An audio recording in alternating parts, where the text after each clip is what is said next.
네, 안녕하십니까. 2021년 9월 11일 토요일 오늘 실시된 한국사 능력검정시험 55회 심화시험. 오늘은 선사시대부터 삼국시대 그리고 통일신라 발해까지 오늘 같이 복습하면서 해설하는 영상 만들어 보겠습니다. 네, 자 1번 역시 선사시대 문제가 나왔는데요. 이번에는 딱 보면은 구석기 시대라는 것을 알 수가 있겠습니다. 1점짜리답게 답을 고르기가 쉬웠겠죠. 자, 주먹도끼하고 찌개 나오면 당연히 뗀석기를 말하는 것이고요. 네, 좀 조잡한 느낌이 드는 거죠. 구석기에 해당되는 의식주에 해당하는 것이 4번 선지 있었습니다. 동굴이나 강가에 막집해서 거주했다. 이거요.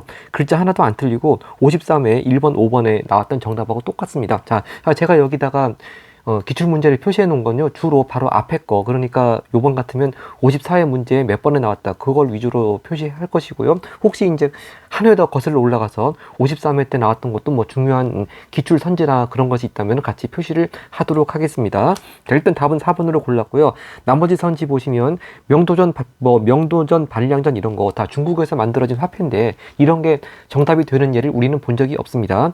2번 선지 반달 돌칼, 이건 청동기 시대에서 곡식을 수확하는 도구였죠. 네, 청동기 이런 제사도구라든가 뭐 장신구 이런 건 청동으로 만들었지만 여전히 농사도구는 이렇게 돌로 만든 도구를 사용했다고 했었습니다. 3번 선지 거푸집액이 나오는 거는 거의가 아니고 거의 뭐 99.9% 정답이 될 수가 없는 게, 거푸집은 청동기 시대 말기부터 또 철기 시대에 걸쳐 가지고 만들어졌기 때문에 이렇게 어느 딱 한 시대라고 특정을 할 수가 없습니다. 그래서 거푸집, 세형동검 이런 거 나오면은 답이 될 수가 없겠습니다. 거의 답이 아닙니다. 5번 선지 역시 빗살무늬 토기는 신석기 시대를 대표하는 것이죠. 자, 가볍게 넘어가서 2번으로 갑니다.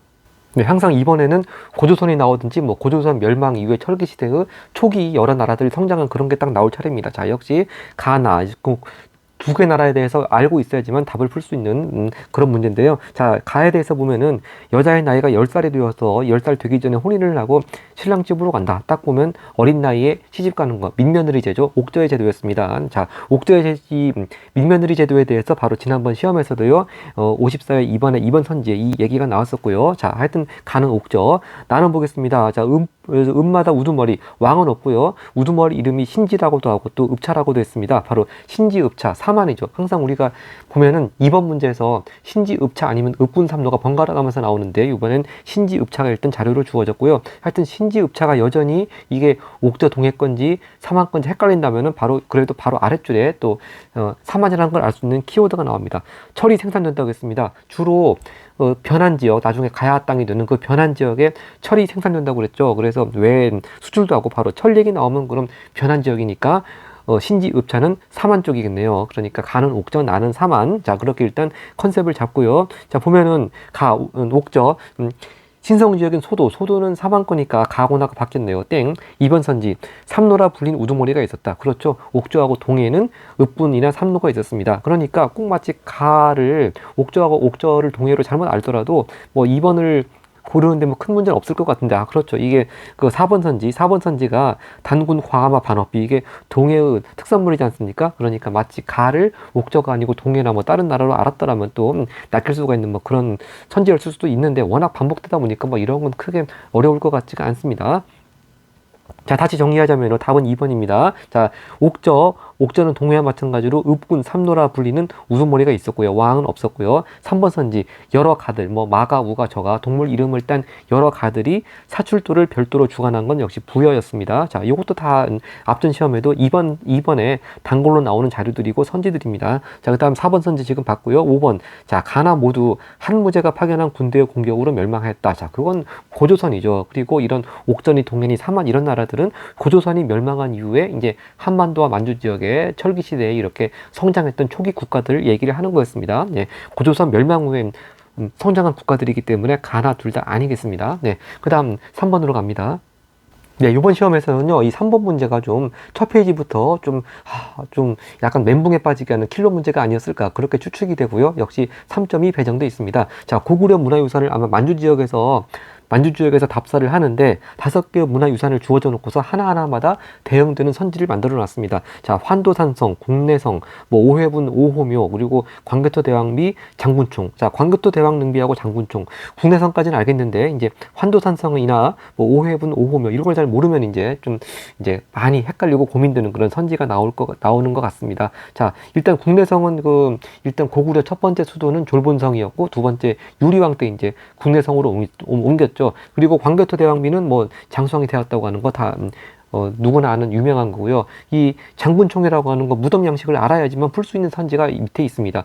최근 들어서 무덤 양식은 잘 안 나왔던 것 같은데 이번엔 킬러 문제로 무덤 양식이 나왔습니다. 자, 일단 1번 선지부터 보면요. 이게 관구검. 관구검은 위나라 삼국지에도 나오는 장수죠. 위나라 장수가 고구려를 쳐들어왔습니다. 이때가 언제냐면은 동천왕 때죠. 네, 3세기 246년 때였는데 문제는 관구검의 위나라 군대에 의해서 공격을 받은 곳이 과연 환도산성이 맞는가? 이건 잘 최근 기출문제에 안 나오다 보니까 많이 고민될 수가 있습니다. 자, 일단 이건 보류해놓고요. 2번 선지 국내성이요. 고구려가 첫 번째 도읍을 삼은 것. 이거는 뭐 고구려가 첫 번째 도읍 삼은 곳은 졸본성이니까 이건 확실히 제낄 수가 있겠습니다. 땡. 이건 국내성은 두 번째 도읍입니다. 졸본성, 국내성, 평양성. 뭐 그 순서만 알면은 뭐 2번은 제낄 수가 있겠습니다. 3번 이게 애매합니다. 매직권, 땅을 샀다고 하는 무슨 증권 같은 건데 매직권이 새겨진 지석과 석수가 출토되었다. 무슨 무덤을 말하는 것일 텐데 무덤 하면은 이제 오호회분, 오호묘, 그다음에 장문총도 있고 하니까 이제 다에 여기 딱 걸리는 선지를 만들어 놓으니까 다가 많이 고민될 수가 있겠습니다. 그러니까 일단 다도 한번 보류를 해놓고요. 4번 선지 대가에 정복한 다음에 순수비 세운 사람은 신라 진흥왕이죠. 근데 광개토 대왕비하고는 맞지가 않겠습니다. 일단 4번 확실하게 땡기고요. 5번 선지 돌무지 덧널 무덤. 자, 이 장군총은 장군총이 만들어졌을 때 고구려 무덤 양식은 돌무지 무덤이었죠. 그런데 이 돌무지 덧널 무덤이라고 하는 건 신라만의 고유한 무덤 양식이었습니다. 그래서 이 특징이 무덤 입구가 없기 때문에 도굴하기가 상당히 어려워서 귀금속이라든가 여러 껴목걸이, 장신구 그런 것이 특히 많이 이 신라 고분에서는 발굴되고 있다. 그런 말이 나오는 거죠. 하여튼 돌무지까지는 똑같은데 이제 이걸 확실하게 알지 못하면 돌무지 덧널 무덤, 장군총도 돌무지 덧널 무덤이 아니었을까 헷갈리면 낚을 수도 있고 돌무지 덧널 무덤이 신라 거라는 것만 확실히 알면 5번도 제낄 수가 있었습니다. 자, 제가 미리 답은 표시했는데 답은 1번입니다. 자, 바로 환도산성이 관구검에 의해서 공격받았습니다. 자, 그러면 이걸 만약에 1번하고 3번 고민될 때 저는 이렇게 풀었습니다. 자, 일단 여기 보면은 환도산성 위치가 중국 쪽하고 가깝지 않습니까? 위나라 쪽하고 가깝죠. 더 여기 한반도 위치에서 봤을 땐 서쪽에 있습니다. 그러니까 또 중국으로부터 또 공격을 받기 쉬운 위치에 있었겠죠. 그리고 3번 매집권, 땅을 샀다고 하는데 이 땅을 사고 이런 매매 거래가 좀 발달되고 그렇다고 하면은 이 고구려 초기 이런 때에 이런 부동산 거래가 있었을까? 약간 그건 좀 의심이 됩니다. 그래서 이제 결론적으로 이 땅을 샀다고 하는 그 매집권, 이것이 새겨진 지석과 석수가 출토가 된 것은 백제 무령왕릉이었습니다. 네, 웅진으로 천도한 다음이니까 뭐 이런 국내성 이런 때보다 이제 뒤죠. 네. 자, 그러니까 좀 어느 정도 좀 문명이 발달된 다음에 이런 매매 거래도 하고 그런 걸 증거로 남겨놓고 하는 것이지 이 초기 단계부터 이런 걸 남겨놨다고 하는 건 좀 쉽지가 않겠습니다. 그러니까 그렇게 생각해보면 3번을 제끼고 남는 것은 1번밖에 없을 것 같아요. 아무래도 중국 쪽하고 가까우니까 침략을 받기 쉽다. 다만 이제 그 침략한 사람이 관구검인지 딴 나라든지 그건 알 수가 없는데 이렇게 다 제껴 나가면 남을 것은 1번밖에 없습니다. 하여튼 정답은 1번이었습니다. 그래서 이번 기회에 환도산성은 관구검, 위나라의 공격을 받았다. 이때는 동천왕 때. 일단 한번 알고 나면은 다음에 또 나왔을 때 틀리지 않도록 대비가 될 것 같고요. 그리고 이것도 이제 금년이 아무래도 문양왕릉 발굴 50주년이다 보니까 이 문양왕릉에 대해서 다양한 선제나 자료들이 지금 시험에 나오고 있는데 이 매집권이 새겨진 지석과 석수 이것이 아마 그 문양왕릉을 만들기 위해서 그 땅을 샀다고 하는 매매 계약을 아마 새겨 넣은 것 같습니다. 그거 보고 이제 매집권이 새겨졌다고 하는 것 같은데 요건 좀 정말 좀처럼 근래 볼 수 없었던 그런 선지였던 것 같아요. 근데 기왕 나온 김에 이제 문양왕릉의 또 하나 특징 흔히 나오는 게 벽돌 무덤 형식 중국 남조 영향을 받았다 딱 그렇게만 대표적으로 알고 있는데 이제 매집권이 새겨진 지석과 석수 출토되었다. 이것도 같이 덩달아 알아두면 이제 확실하게 이제 대비가 될 것 같습니다. 자, 하여튼 킬러 문제 같았던 3번 마치고요. 4번으로 갑니다. 자, 4번은 흔히 나오는 그 삼국시대에 각 나라들 전성기라든지 좀 약간 안 좋았던 일들, 왕이 죽거나 뭐 그런 일들을 이제 시간 순서로 묻는 것이죠. 자, 가보면은 고구려 병사는 비록 물러갔으나, 자, 어느 왕 때 병사인지 일단 모른다고 치고, 자, 성이 파괴되고 왕이 죽었답니다. 그리고 새롭게 왕이 오른 사람 문주왕이네요. 그리고 도읍을 웅진으로 옮겼습니다. 바로 이게 결정적이죠. 바로 이때가 이제 475년 그 백제 개로왕이 고구려 장수왕이 장수왕이 쳐들어 내려온 그 군사들한테 백제 개로왕이 죽었죠. 네, 그래서 475년에 백제의 수도를 한성에서 웅진으로 옮겼습니다. 자, 하여튼 그게 이제 웅진으로 수도 옮겼다. 그게 가고요. 나아번은요, 이 왕이 누군지 모르겠지만 하여튼 신라를 습격하려고 하다가 신라 복병을 만나가지고 전사에서 살해됐습니다. 바로 이게 신라하고 싸우다가 살해된 왕은 시험에 나오는 왕은 성왕밖에 없죠. 그럼 성왕 때는 이미 수도를 웅진에서 사비로 천도를 한 다음이었고요. 하여튼 이 전투는 관산성 전투였습니다. 자, 이 관산성 전투 얘기가 지난번 시험에 6번에 2번 선제도 나온 적이 있습니다. 자, 하여튼 결론적으로 가는 이제 막 한성에서 웅진으로 수도를 옮길 때, 그리고 나는 이제 사비로 옮긴 다음에 성왕이 전사한 때 그 사이에 있는 일을 묻는 거니까 뭐 대표적인 게 문해왕 얘기가 나오면 가장 결정적이죠. 역시 4번 나왔습니다. 바로 지방 통제하기 위해서 22담로의 왕족이 파견되었다. 바로 문해왕 때 해당되는 얘기고요. 문해왕 등은 역시 늘 나오듯이 공주 웅진에 있었기 때문에 웅진 시대에 해당하는 얘기겠습니다. 자, 나머지도 잘 모르면 혹시 이제 헷갈릴 수가 있는데 1번 익사는 미륵사지가 창건되었다. 자, 미륵사를 창건한 왕은 무왕 때죠. 의자왕 바로 위가 무왕이었습니다. 자, 무왕은 하여튼 성왕 뒤의 일이고요. 그 다음에 2번 흑지상지 얘기 나오면 이건 그 백제 부흥운동 얘기하는 거니까 일단 백제가 망해야죠. 그러니까 2번은 무조건 땡입니다. 그리고 4번 선지 4번 했고요. 3번은 좀 약간 헷갈릴 수가 있겠습니다. 자, 이거 동진은 이제 위진 남북조 시대 그 남조를 말하는 것이고, 하여튼 동진에서 온 마라난타라고 하는 승려를 통해서 불교가 수용될 때가 바로 백제 침유왕 때죠. 이 침유왕 때는 한창 이제 백제가 전성기 때 4세기 때입니다. 그러니까 아직 수도가 웅진이 아니고 한성이 있을 때니까 가보다 전의 일이겠습니다. 하여튼 뭐 이게 침유왕이 몇 년인지 몰라도 일단은 좀 이렇게 장수왕한테 이렇게 백제가 당하고 이런 데보다 앞에 시대일 것이다. 그런 정도 감은 좀 다들 있으실 것 같아요. 그래서 굳이 연도를 모르더라도 하여튼 백제가 불교를 수용한 것은 아직은 한성 백제 시대 막 금초고왕 때 전성기 또 뭐 그 전에 침유왕 이렇게 네.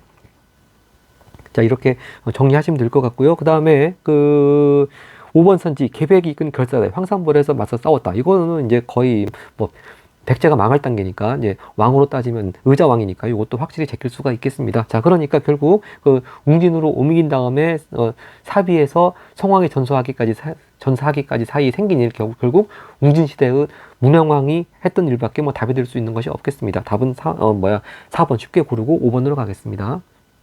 자, 5번 문제는 좀 일단 두 번째 페이지를 가볍게 시작하라고 1점짜리 아주 쉬운 문제 주었습니다. 뭐 대하찬 벼슬이 나오는데 대하찬이 어느 나라 벼슬인지 모르더라도 육두품 얘기 나오지 않습니까? 오른쪽 아저씨께서. 그러니까 결국 신라 골품제를 말하는 거였습니다. 그럼 골품제에 해당되는 거 답을 보면요. 이 4번이죠.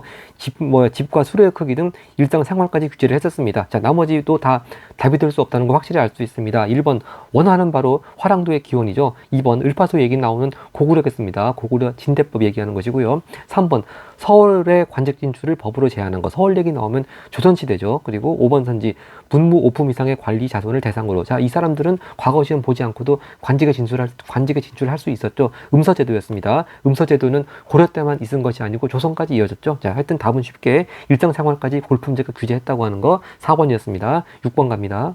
네, 역시 6번은 이제 신라가 삼국통일을 무렵 앞뒤로 해가지고서 연표 속에 답을 찾는 그런 문제네요. 자, 이 자료에 나타난 상황을 보면요. 건모점 얘기가 나왔으니까 바로 고구려 부흥운동인데요. 역시 안승도 나왔습니다. 아까 흑지상제가 나왔을 때는 흑지상제는 백제 부흥운동이고 건모잠하고 안승은 고구려 부흥운동이죠. 하여튼 고구려 부흥운동 일으킨 건모잠하고 안승이 이제 신라로 갔죠. 그래서 신라왕이 이제 신라왕이 안승을 임금으로 삼았죠. 왕의 그 자규를 주었습니다. 보덕왕 또는 보덕궁왕 그렇게 칭호를 주었고요. 또 이 안성이 거처할 곳으로 금마제, 금마저, 지금 전라북도 익산 지역이라고 합니다. 이런 금마저에 정착하게 했다고 합니다. 그래서 이 안승이 신라가 고구려의 유민들을 흡수해서 빨리 통일 후를 빨리 수습하는 데 있어가지고 나름대로 큰 기여를 했다고 하는 거죠. 근데 이 고구려 부흥운동이 건모잠하고 안승 사이에 좀 내분이 생겨가지고 나중에 건모잠이 안승한테 살해를 당하죠. 그래서 그냥 안승만 계속 신라 귀족으로 잘 살게 되는 그런 스토리로 흘러갑니다만, 하여튼 고구려 부흥운동 얘기가 나오는 거니까. 자, 참고로 이 보도광 얘기가 나온 건 앞전 시험에 54에 6번, 5번 선지에 나왔었습니다. 자, 이건 좀 더 어렵게 만들려면은 백제 멸망 다음에 선지를 좀 촘촘하게, 아니요, 연표를 촘촘하게 만들어 놨을 텐데, 그렇게 많이 촘촘하지가 않아요. 일단 백제가 멸망한 게 660년이고, 고구려가 뒤에 멸망해서 668년인데요. 668년이 주어지지 않고 막바로 신라가 삼국 통일을 완성한, 즉 당나라 군대를 몰아내고 기벌포 전투 뭐 이런 거에서 당나라 군대를 몰아내서 삼국 통일을 완성한 676년까지만 주어졌습니다. 그러니까 더 답은 고르기가 쉽겠습니다. 자, 백제가 망한 다음이니까 답은 라겠습니다. 라. 자, 그리고 이제 기왕 뭐 항상 연표가 나온 김에 여기 중요한 굵직굵직한 연도들은 항상 다지면서 항상 정리하고 나가면 좋겠습니다. 일단 을지문덕의 살수대첩은 612년이죠. 엄연히 7세기입니다. 당나라 건국이요. 뭐 동아시아사가 아닌 한은 굳이 알 필요가 없을 것 같고요. 안치성 전투가 바로 645년이고, 제가 여기 그 사이로 이제 표시해 놓은 것이 바로 그로부터 3년 후에 결국 당나라 태종이 더 이상 혼자 힘만 가지고는 고구려를 정복하기 어려우니까 신라하고 동맹을 맺은 거죠. 그래서 648년이 바로 김춘추가 나당 동맹을 맺은 때가 되겠습니다. 그래서 또 어떤 때는 648년이 또 중요한 의미를 가질 때가 있으니까 일단 그것도 그 사이로 같이 알아두면, 정리해두면 좋을 것 같고요. 그래서 645 안시성 전투, 648 나당 동맹, 660 백제 멸망, 668 고구려 멸망, 676 당나라 군대 몰아내고 삼국 통일 완성. 그렇게 하면 더 완벽하겠습니다. 그 다음 이제 7번 갑니다. 네, 7번은 역시 발해에 대한 문제가 나올 차례입니다. 역시 발해의 유물이 나왔습니다. 대표적인 불상 이불병자상이 나왔고요. 하여튼 발해에 대해서 묻는 건데, 뭐 흔히 쉬운 시험에 나오는 해동성국이니 뭐 대종이니 그런 건 나오지 않아도요, 발해가 다른 나라들하고 교류하려고 만들어 놓은 길들 그게 하나가 나왔네요. 신라도. 그래서 신라도를 통하여 신라와 교류하였다. 답은 3번이겠습니다. 자, 일단 차근차근 다시 보면요, 흔히 보면 이제 발해의 수도 상경 용천부 얘기가 주로 나오는데, 요번 시험은 상경 얘기가 안 나오고 동경 용원부라고 좀 다른 지역 얘기가 나왔네요. 하여튼 그렇더라도 이불병자상이 나왔으니까 발해라고 하는 건 뭐 그렇게 어렵지 않게 캐치할 수 있겠습니다. 하여튼 답은 3번인데, 이 신라도 외에도요, 이제 혹시 발해가 교류한 다른 길들이 나올 수 있으니까 나온 김에 정리하자면은, 뭐 거란하고 통한 길은 거란도, 일본하고 통한 길은 일본도, 그리고 당나라하고 통한 길은 조공도, 영주도, 그렇게 발해의 5가지 그 교통로가 있었다. 그렇게 다시 한번 정리하면 되겠습니다. 자, 1번 왜 칠지도 만들어 보냈다. 뭐 흔히 발해가 이제 고구려를 개성한 나라라는 것을 보여주는 자료가 뭐 일본의 사신으로 건너가서 뭐 일본 국왕하고 서로 주고받은 문서라든지 뭐 그런 거가 자료에 나옵니다만, 하여튼 칠지도 하면 확실하게 백제 왕이 보낸 거죠. 네, 발해에 대한 것이 아니죠. 그리고 2번 이군육이라고 하면 바로 고려시대의 중앙 군사 조직이었죠. 이군육이. 4번 광평성 얘기 나오는 거, 이것도 종종 이제 궁예와 관련돼서 나오죠. 자, 궁예가 세운 나라, 처음엔 후고구려라고 했다가 태봉으로 바꿨죠. 하여튼 광평성 같은 정치기구는 궁예가 세운 나라에서 만들었던 기구고요. 자, 5번 선지. 이 발해의 지방 조직은 제가 밑에 썼듯이 5경 15부 62주죠. 구주 오소경 요 지방 행정 조직은 바로 통일신라 때 갖추어진 것이겠습니다. 네, 뭐 제끼기 쉬운 선지였습니다. 다음 8번 갑니다. 자, 가 인물. 자, 다큐멘터리 공모 신청서라고 좀 거창하게 만들어 놨는데, 뭐 키워드는 간단합니다. 8세기에 인도와 중앙아시아를 다녀온 승려, 신라 승려입니다. 그러면 해초밖에 없죠. 그럼 해초가 지은 책은 왕호 천주국전입니다. 답은 4번이네요. 왕호 천주국전. 그러니까 역시 1번이고요. 역시 뭐 이 문제를 공부하는 김에 다른 또 중요한 승려분들이 또 각 선지에 나와 있으니까 잠깐 점검하고 나가자면, 1번 향가 모음집인 진대목, 3대목, 진성여왕 때 만들어진 거죠. 이 3대목이라고 하는 향가 모음집 편찬한 승려는 대구화상이죠. 네, 좀처럼 안 나오는 승려였습니다. 대구화상 3대목. 2번 선지 화랑도의 화랑도 규범인 세소고개는 바로 원광법사. 자, 그 유명한 임전무태 살생유택 나오는 거죠. 3번 무예가를 지어서 불교 대중화하면 원효고요. 5번 선지 화엄 일승 법궤도를 지어서 화엄 사상 정리하신 분은 의상대사죠. 네, 쉽게 또 다른 승려분들까지 정리가 됐습니다. 자, 오늘 영상의 마지막 9번으로 가겠습니다. 9번 밑줄친 시기를 묻는 건데요. 네, 자, 앞전 시험에서는 신라 하대의 일을 가지고 뭐 진성여왕 때의 밀날이 나왔고 기본창이 많이 나오고 좀 약간 좀 까다롭게 나왔습니다. 근데 이건 뭐 그렇게 어렵지가 않습니다. 자, 일단 명주군왕, 명주군이라고 하는 게 바로 지금 강릉을 말하는 거죠. 거기에 김주원이라고 하는 사람이 왕이 못 된 것에 대해서 아들이 좀 그 한을 품었습니다. 그래서 반란을 일으키는데 바로 그 반란 일으키는 아들 이름이 김원창이죠. 네, 너무나 유명한 신라 하대를 대표하는 바로 진골 귀족들 간의 왕위 쟁탈전 그런 싸움이었습니다. 김원창의 난 결국 이 시기는 신라 하대에 대해서 묻는 거겠죠. 자, 그래서 앞전에 54회 바로 똑같은 게 아니네. 54회 8번 4번 자료에서도 바로 이 김원창의 난 얘기가 나왔었습니다. 그래서 그때 우리가 이때 왕은 헌덕왕이고 시기는 822년쯤이었다. 뭐 그렇게 정확한 연도까지 뭐 디테일하게 알 필요는 없을 것 같습니다만 하여튼 김원창의 난은 신라 하대 한창 막장으로 치닫고 있던 그런 때겠습니다. 자, 그리고 오른쪽 학생이 말하는 거 보면은 바로 이때가 이제 김원창의 삶을 통해 해공왕 피살 이후 왕위 쟁탈전이 거듭된 이 시기 바로 신라 하대 상황을 잘 알 수가 있겠죠. 자, 그럼 신라 하대에 해당되는 거 하나하나씩 보면요. 1번 선지 왕의 장인인 김흠돌이 난을 일으켰다. 근데 김흠돌도 역시 너무나 유명하게 잘 나오는 분이죠. 바로 누구의 장인이냐 하면은 신문왕의 장인이죠. 신문왕은 삼국통일한 문무왕 아들이니까 바로 통일신라 삼국통일은 직후겠습니다. 신라 하대하고는 전혀 관계없는 오히려 가장 전성기 때였죠. 2번 선지 거칠부가 왕명에 의해 국사 편찬했다. 이건 뭐 국사 편찬한 때는 진흥왕 때고요. 당연히 통일 전입니다. 이 거칠부 얘기는 지난번 시험에도 4번에 5번 선지에 나왔었네요. 자, 김춘주 얘기 나오는 건 이것도 통일 전이니까 전혀 문제와 관련이 없고요. 4번 자장의 건의로 자장도 승려 이름이죠. 황룡사 9층 목탑이 건립되었다. 이것도 통일전의 얘기인데 이 황룡사 9층 목탑을 건립할 때 왕은 선덕의 왕이고 황룡사 절 자체를 건립한 왕은 진흥왕이죠. 그래서 이 황룡사 절 자체가 건립될 때 왕, 목탑이 건립될 때 왕, 이걸 잘 알지 못하면 또 틀릴 수가 있는 그런 문제들이 가끔 나오니까 이번 선지가 나온 김에 황룡사 자체는 진흥왕, 목탑은 선덕왕, 이것도 확실하게 구별해서 또 다지고 가면 좋겠습니다. 자, 그럼 남은 것은 5번밖에 없네요. 우리가 채징이란 승려가 누군지 몰라도 구산하면 바로 신라 하대에 선종이 많이 유행을 해서 오교 구산, 뭐 교종은 오교, 선종은 구산 그랬잖아요. 바로 그 구산입니다. 네, 그래서 그 구산 선종의 하나로 가지산문이라는 것이 있었다. 뭐 그렇게 굳이 가지산문이 뭔지 모르고 채징이 뭔지 모르더라도 구산하면 신라 하대 한창 또 호족들이 많이 또 지지를 했죠. 그래서 선종의 하나구나. 그렇게 간만 있으면 충분히 5번으로 고를 수 있을 것 같습니다. 자, 이렇게 해서 오늘 선사시대부터 통일신라 발해까지 이제 9개 문제를 봤고요. 또 다음 시험인 10월달에 있으니까 10월달하고 시험 사이 이제 중간중간에 적절하게 시대를 구분해가지고 또 같이 복습해보는 영상을 만들도록 하겠습니다. 네, 고맙습니다.